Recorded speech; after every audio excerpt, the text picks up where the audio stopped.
Muy buenas para todos, todas y todos que nos están escuchando. Yo soy Natalia.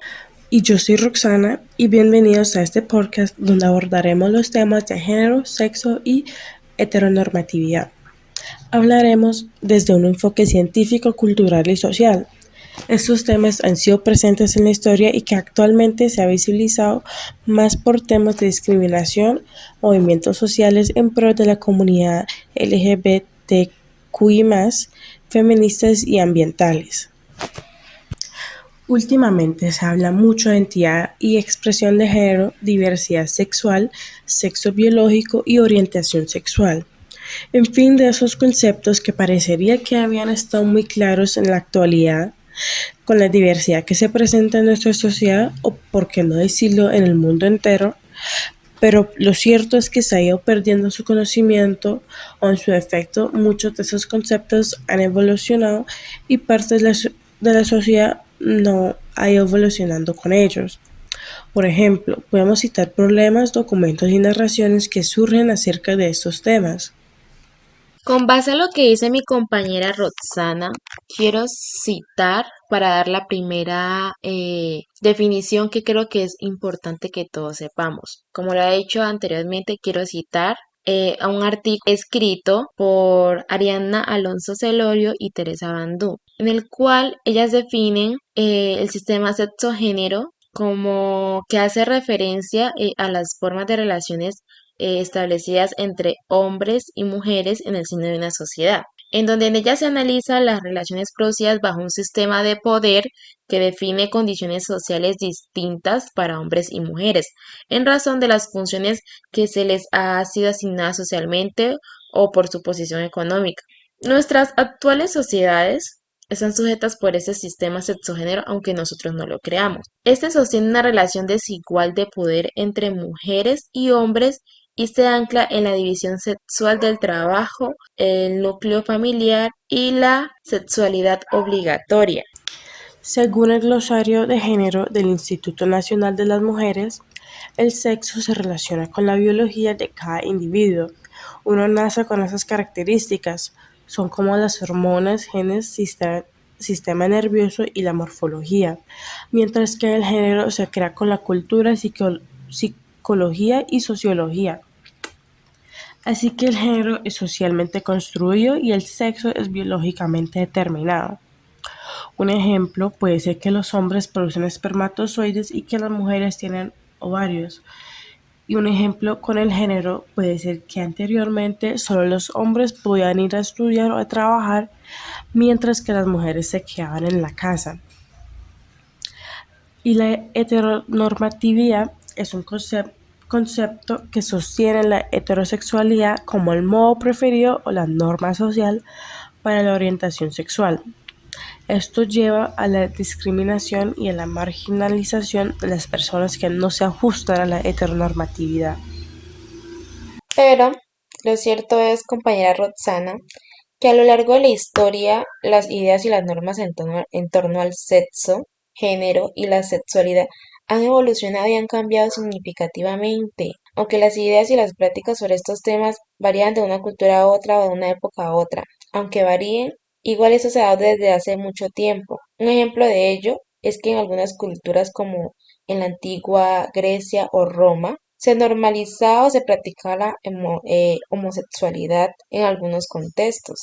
Esa información se la puede ampliar en una columna del diario digital El Español que se llama Sexo, tres prácticas de la antigüedad que te dejarán boquiabierto. Está muy interesante para que lo vayan a leer. Y así como estas culturas que practicaban la homosexualidad en tiempos antiguos, existen otras muchas en el mundo que también realizaban ese tipo de prácticas. También podemos hablar de los estereotipos de género, que son creencias y expectativas que son socialmente construidas de lo que se espera de una persona según su género. Esos estereotipos pueden ser dañinos ya que limitan la capacidad de una persona de expresarse y de desarrollar su potencial o tomar decisiones sobre su vida.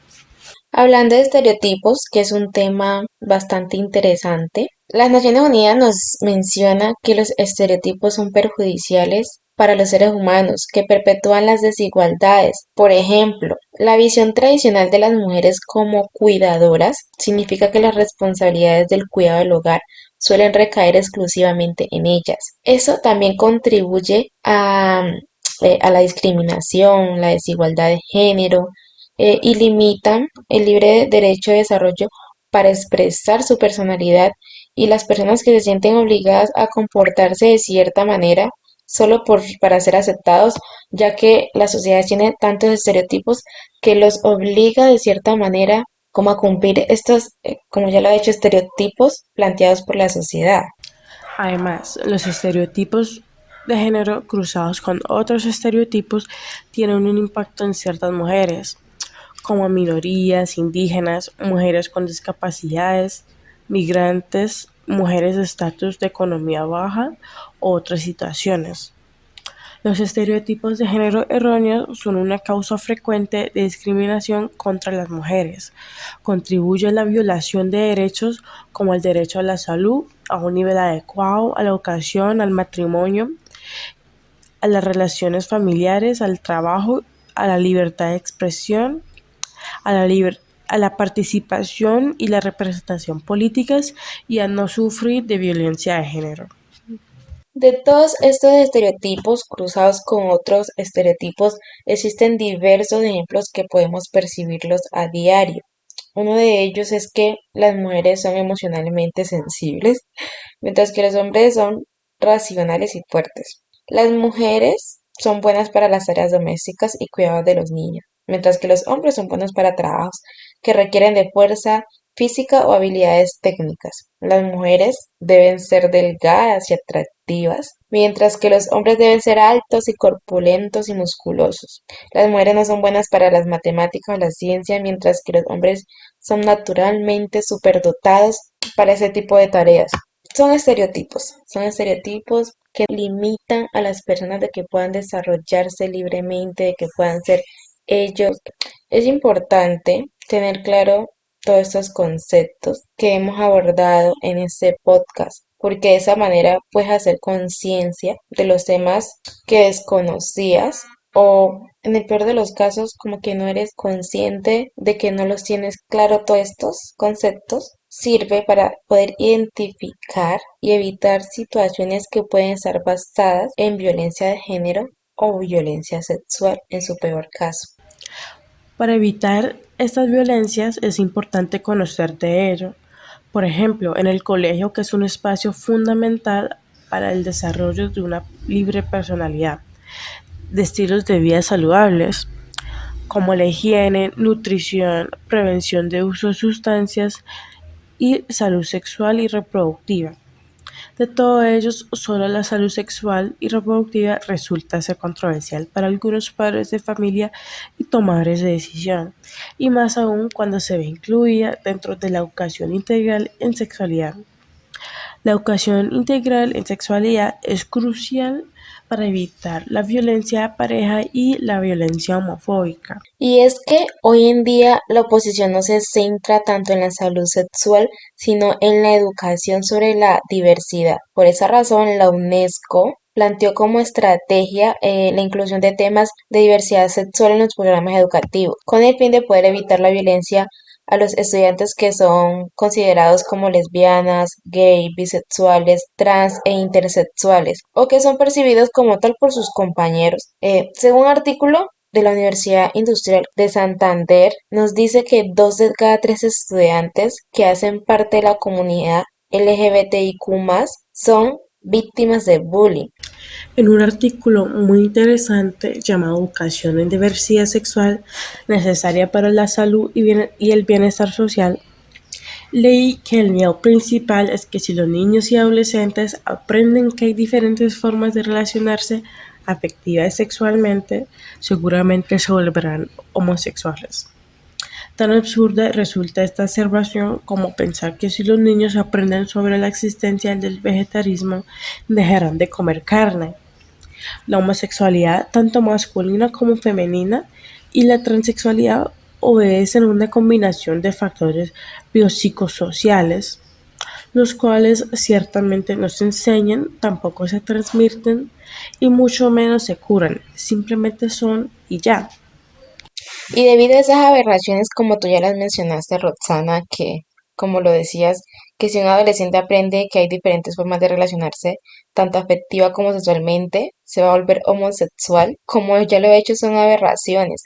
Y debido a estas, es que la educación debería enseñar que en el mundo hay diversidad sexual, que existen personas que tienen una atracción erótica o afectiva hacia las personas de su mismo sexo, y que sus familias son tan normales como las familias formadas por personas heterosexuales, que existen personas que tienen un género que no corresponde con su sexo de nacimiento y que merecen respeto total como cualquier otra persona. Es importante que las personas tengan acceso a información precisa, completa sobre su cuerpo, sobre la sexualidad y todo lo que eso involucra para que no cometan o no sigan recayendo en estas aberraciones. Otro punto importante que también queremos abordar es cómo podemos combatir las violencias basadas en género. Poner fin a la violencia contra las mujeres es asunto de todas, todos y todes. Hay diferentes formas de lograr este cambio de una forma segura y efectiva. Algunas, algunas maneras que la ONU Mujeres recomienda es escuchar y creer a las y les sobrevivientes. Cuando una persona comparte su historia de violencia, está dando el primer paso para romper el ciclo de maltrato. Debemos de crear un espacio seguro para hablar y para ser escuchado. En una situación así, no digas por qué no te fuiste ahí, sino decir te creemos y estamos contigo. Otra forma con la que creo que podemos ayudar es dando esas herramientas que ayuden a fortalecer el conocimiento a futuras generaciones, que les permita como que hacer reflexión a pensar sobre el género, el respeto y los derechos humanos que cada persona merece. También podemos iniciar conversaciones sobre los roles de género a una edad temprana y a cuestionar los rangos y las características tradicionales asignadas a hombres y mujeres. Señalar los estereotipos a los que los niños y niñas se enfrentan constantemente y hacerles saber que no hay nada de malo en ser diferentes. Es muy importante comprender qué es el consentimiento.